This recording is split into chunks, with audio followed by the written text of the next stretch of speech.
اس نے کہا، روم کے بادشاہ نے، بندہ ضائع کرنے والا نہیں، وزیر نے کہا بادشاہ سے، اس نے کہا کیا کریں؟ کچھ ایسا کریں کہ یہ معاذ اللہ ہمارے دین میں آ جائے۔ اور قرآن مجید نے واضح کہہ دیا ہے کہ یہودی اور عیسائی تم سے راضی نہیں ہو سکتے حتی تتبع ملتہم، جب تک کہ تم ان کے دین کی پیروی نہ کرو۔ ان کو کسی طریقے سے معاذ اللہ عیسائی بنایا جائے۔ تو بادشاہ کہنے لگا 2-3 چیزیں ہیں جس سے کوئی بندہ بھی خریدا جا سکتا ہے، کر لیتے ہیں بات۔ نبی پاک علیہ السلام کی جو محبت ہے نا، وہ انسان کے لیے زندگی کو آسان کر دیتی ہے۔ حضور سے پیار ہوتا ہے نا تو بندہ نفرت کرنی ویسے ہی چھوڑ دیتا ہے۔ حضور سے پیار کرتا ہے، ہرس ہوس لالچ ویسے ہی نکل جاتا ہے۔ جب حضور سے محبت ہو جاتی ہے، نماز پڑھنا، درگزر کرنا، درود شریف پڑھنا، قرآن پاک پڑھنا، دین کی خدمت کرنا، حتیٰ کہ جان دینا بھی آسان ہو جاتا ہے۔ نبی پاک علیہ السلام کی محبت انسان کو کبھی بھی پریشان نہیں ہونے دیتی، الجھنے نہیں دیتی، تازہ دم رکھتا ہے حضور کا پیار۔ شرط یہ ہے کہ محبت صحیح ہو، اصلی ہو، باطن میں ہو۔ یہ آپ کے ذہن کے اندر کبھی بھی کسی بدبو کو نہیں آنے دے گی، طبیعت کو تازہ دم رکھے گی، سکون میں رہیں گی۔ لیکن نبی پاک علیہ السلام کی محبت کے کچھ تقاضے ہیں، ان تقاضوں کو سمجھنا پڑے گا۔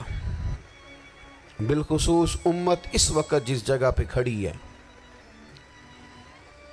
آپ دیکھیں کہ اتنی بربریت اور اس جیتے جاگتے دیکھتے ماحول میں کہ جس میں ہر چیز کیمرے کی آنکھ دیکھ رہی ہے، اس میں اس قدر زیادہ اسرائیل کی جارحیت، اس کے جواب میں 2-3 تازیانے ہیں وہ سمجھنے والے۔ ایک ہے کہ میں کوئی جذباتی بات کروں گا، آپ اس کی تائید کر دیں گے۔ ایک ہے کہ پہلوؤں پر غور کرنے کا وقت ہے کہ اتنے کٹھن ماحول میں بھی اگر مسلم امہ کے لیڈر بیدار نہیں ہو رہے تو آپ کو پس منظر سمجھنا پڑے گا کہ ہم نے نبی پاک کی محبت کے تقاضوں کو نہیں سمجھا۔ حضور سے محبت ہے نا تو پھر نبی پاک کو تو سادہ طرز زندگی پسند ہے، حضور کو تو پسند نہیں ہے۔ اللہ کے محبوب نے تو دعا مانگ کے فقیری لی اللہ تعالیٰ سے۔ آپ کو پتہ ہے جب بندہ بہت زیادہ آسانیوں میں چلا جاتا ہے، بہت زیادہ اس کے پاس سہولیات ہو جاتی ہے، اس کا مرنے کو دل نہیں کرتا۔ خود نبی پاک علیہ السلام نے فرمایا قیامت کے قریب کافر تم پر جھپٹیں گے جس طرح بھوکے لوگ کھانے پر جھپٹتے ہیں۔ حضور کیوں، ہم تھوڑے ہوں گے؟ فرمایا نہیں، تمہیں دنیا سے محبت ہو جائے گی اور موت تمہیں بری لگے گی۔ اتنے بڑے بڑے بنگلے، عالی شان محلات، کس کا چھوڑ کے مرنے کو جی چاہتا ہے معاذ اللہ۔ نبی پاک کی محبت کا تقاضا سمجھو، ایسا نہیں کہ وہاں دولت آئی نہیں۔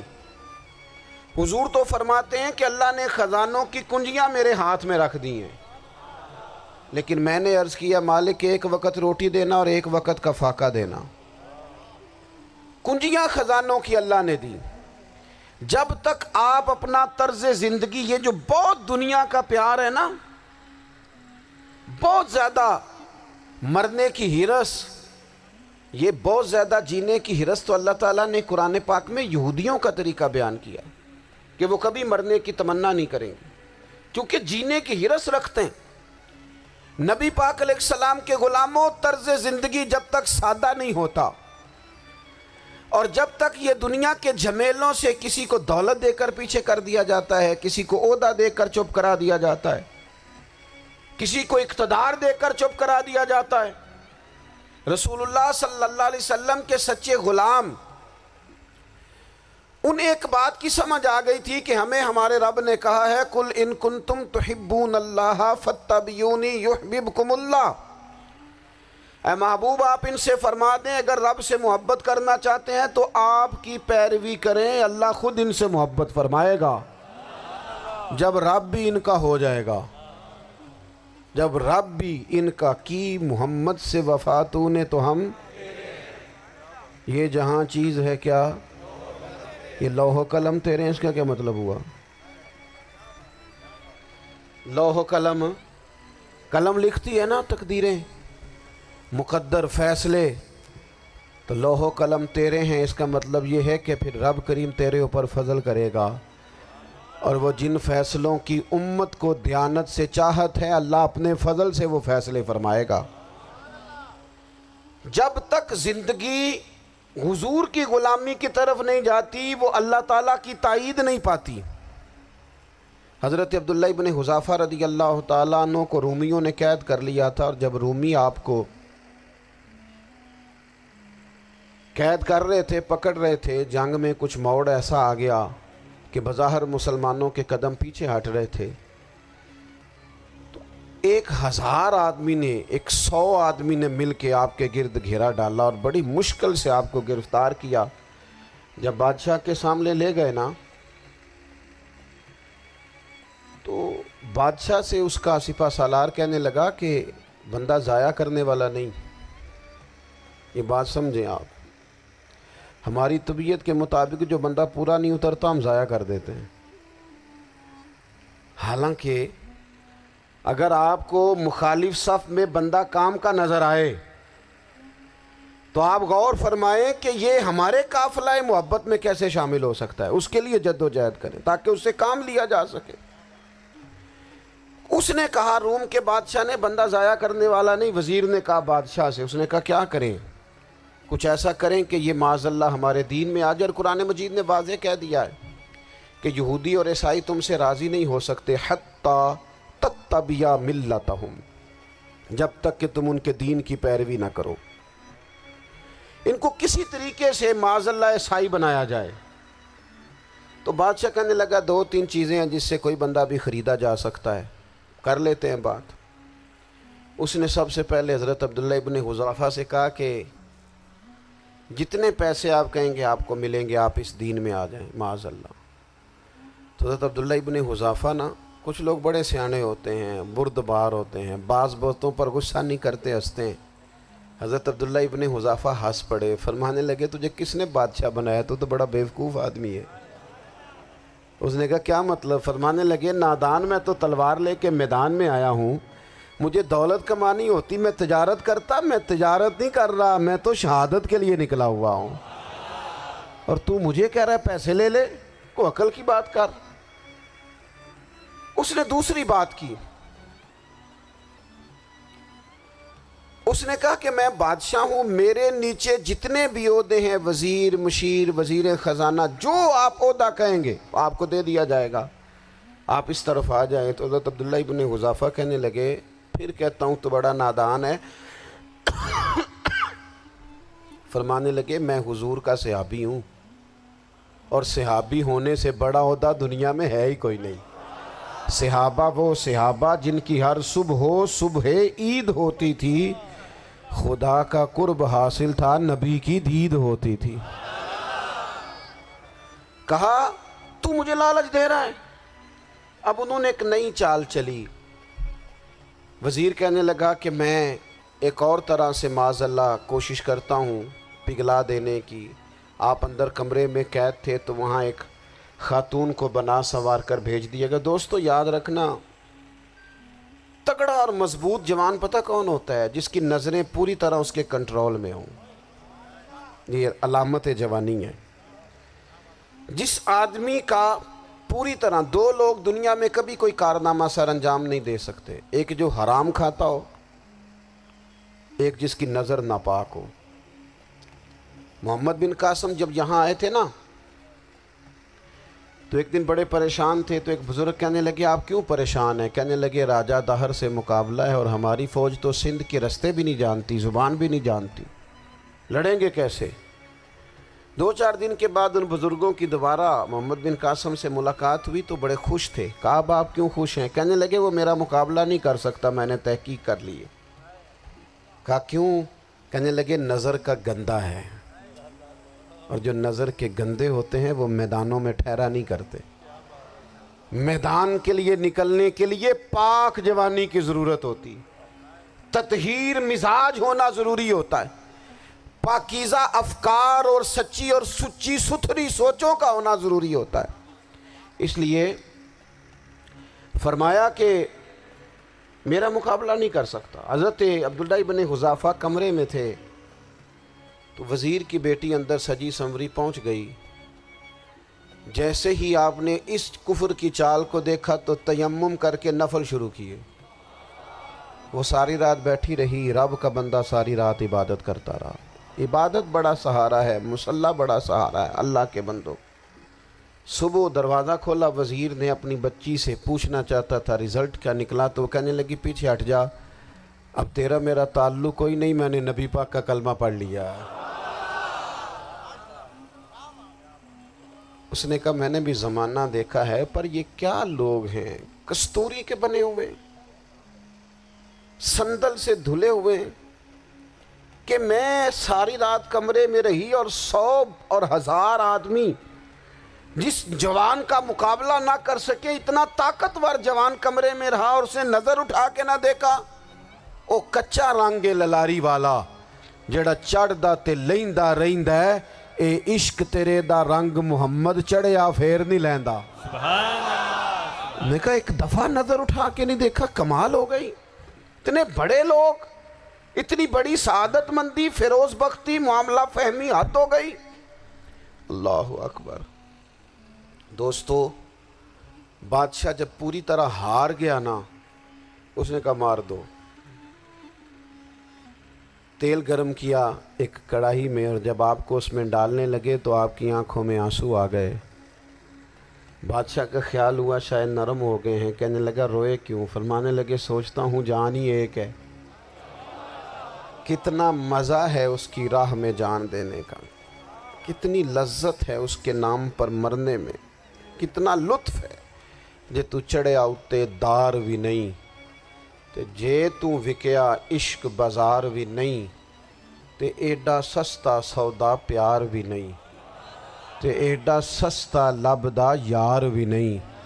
کئی جنگل گانے پیندے نی، کئی دوزخ لنگنے پیندے نی، جے وہ اس ملوں بھی مل جاوے، ایدوں سستا ہور بپار بھی نہیں. تے کچھ سمجھ نہ آوے لوکاں نوں وہ کادے نال شہید کرے، ڈٹھی یار دے ہاتھ تلوار بھی نہیں، پر او دا خالی جاندہ وار بھی نہیں. کہنے لگے ایک جان ہے نا، تو دل کرتا ہے ہزاروں ہوتی تو ایک ایک کر کے محبوب کے نام پہ قربان کرتا. جب میرے پاس ہے ہی ایک، کروں کیا؟ حضرت عبداللہ ابن حذافہ رضی اللہ تعالیٰ عنہ جب روئے اور بادشاہ نے یہ بات سنی تو بادشاہ اٹھ کے کھڑا ہو گیا. سارے وزیروں مشیروں کو کہنے لگا تم نے کہا تھا نا بندہ ضائع کرنے والا نہیں، یہ بھی ضائع کرنے والا نہیں. کہنے لگا میرا ماتھا چومو، تم جیسے لوگوں کو قتل نہیں کرنا چاہیے، آزاد کرنا چاہیے. عزیز، اپنی زندگی سے نا یہ بہت زیادہ ہرس، ہوس، طمع، اور یہ کسی بات کی بھی ہو، ہرس صرف پیسوں کی نہیں ہوتی ہے، شہرت کی بھی ہوتی ہے. یہ بیماری انسان کو اقتدار کی بھی ہوتی ہے، تعریف کی بھی بیماری ہوتی ہے. یہ سارے نقص ہوتے ہیں لوگوں کو، اور معاذ اللہ بعض جبوں کبوں کے اندر بھی ہوتے ہیں، وہاں بھی پنپتے. اپنی زندگی جب تک اس سادگی میں نہیں لاؤ گے جو رسول پاک نے عطا فرمائی ہے، جب لوگ آسانیوں میں پوری طرح الجھ گئے تو پھر وہ دور ہوئے اور کفر چڑھ گیا.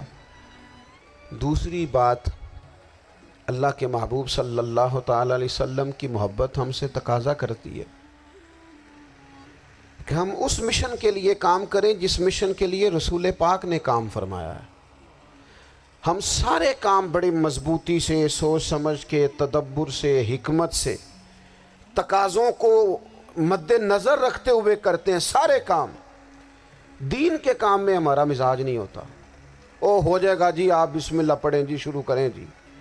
آپ تقاضوں کو سمجھیں، چیزوں کو دبائیں نہیں، چیزوں پر غور کریں. کسی کے ذہن کی سطح پر سوال ابھرتا ہے، اس کا تسلی بخش جواب دیں.